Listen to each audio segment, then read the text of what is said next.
今日6度中国版，每天都有大事发生，各大媒体对同一事件的报道总有相同点，也有不同的角度。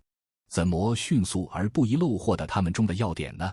今日6度团队根据权威媒体、智库和官方机构提供的信息，对此做出专业整理、分析、比较，让大家对重大事件了解更深入，掌握更完整。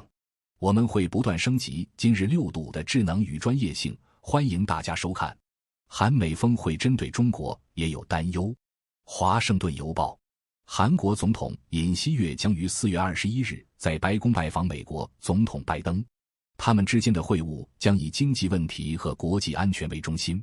韩国希望为生产先进微晶圆在中国开展业务的韩国公司获得豁免、补贴和优惠。此外，两位领导人还将讨论对北韩核威胁的担忧，对中国、乌克兰冲突以及两国两大公司之间的一系列商业合作的担忧。此外，韩国越来越担心美国的产业政策和与中国加剧的经济对抗，这对全球经济产生了连锁反应。拜登政府还希望首尔帮助支援其在乌克兰的努力，因为美国希望向前线运送弹药，特别是炮弹。韩国因乌克兰冲突对俄罗斯实施了制裁，但对于一个保持平衡外交政策并考虑到与北京和莫斯科关系的国家来说，向基辅转让武器可能令人生畏。印度和中国淡化重大人口新闻。金融时报，根据联合国经济和社会事务部的一份报告，印度可能已经超过中国成为世界上人口最多的国家。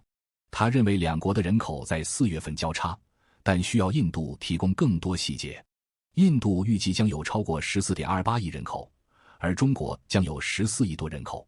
分析人士说，两国人民都是政治敏感问题。印度政府将该国不断增长的人口视为一个问题，而不是印度夏尔巴人阿米塔布·康德 Amitabh Kant 为 G20 大型经济体集团引用的机会。腾讯加快海外游戏工作室投资。金融时报，据报道，中国科技巨头腾讯正在寻求投资欧洲游戏工作室，以便在本土市场之外实现多元化。在北京最近取消对游戏行业的限制后，这家全球最大的上市公司旨在购买或投资游戏工作室。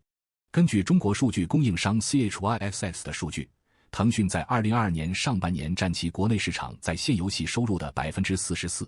然而，据说腾讯担心未来将无法主导其国内市场，并试图快速向海外进军。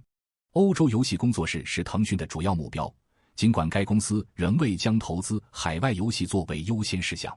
腾讯的游戏业务占其2022年1700亿元人民币245亿美元游戏收入的 73%。五角大楼从乌克兰战争中吸取教训，因为他关注可能与中国发生冲突。日本时报，国防部副部长凯撒琳·希克斯 Kathleen Hicks 表示，美国从俄罗斯入侵乌克兰中获得了宝贵的经验教训，特别是在与中国的潜在冲突方面，包括需要建立一个工业基地来生产弹药和太空创新。从乌克兰战争14个月的经验来看，国防部正在推动为武器制造商提供更多的可预测性，并已获得总统缩编授权，以加快向台湾运送武器的速度。希克斯说，这场冲突还表明了美国向侵略者施加经济压力的能力以及情报共用的价值。台湾军演以对抗封锁、保存力量为重点。路透社，据国防部称，台湾的汉光军事演习将侧重于在定于5月和7月举行的2部分演习中击退对该岛的封锁。中国将台湾视为要融入其国家的领土，近年来加大了对台湾的压力，举行了旨在封锁该岛的演习。台湾正在投资加强其防御性采购，特别是远程导弹和无人机，并将征兵期限延长至1年。中美裂痕笼罩住日本企业。金融时报，日本汽车制造商正面临销量下降和跟上电气化和自动驾驶技术步伐的压力。此前中国竞争对手的进步在上周的上海车展上得到了展示。如果不这样做，可能会给丰田和本田带来巨大风险。这两个公司今年在中国的外国品牌销量下降幅度最大。然而，高管们担心东京与华盛顿结盟以与中国保持距离。一些人质疑美国提供的好处是否超过了与中国紧张的风险。如果美国不解决其贸易战略中的差距，紧张局势最终可能会暴露出来。在华美企对双边关系愈演愈悲观。彭博社，中国美国商会进行的一项调查显示，在中国经营的美国公司正在对中美关系失去信心。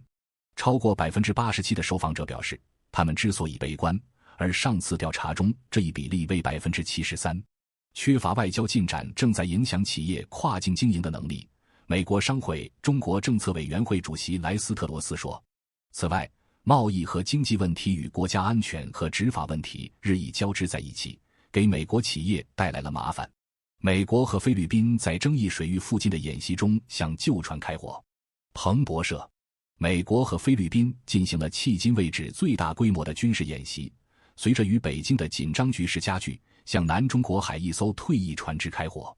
演习使用了类似于部署在乌克兰的高机动火箭炮系统。这些演习旨在提高美菲防务互操作性，并标志住小费迪南德·马克思总统将国家重点转移到外部安全的战略。马克思将于下周与美国总统拜登会面，讨论防务关系。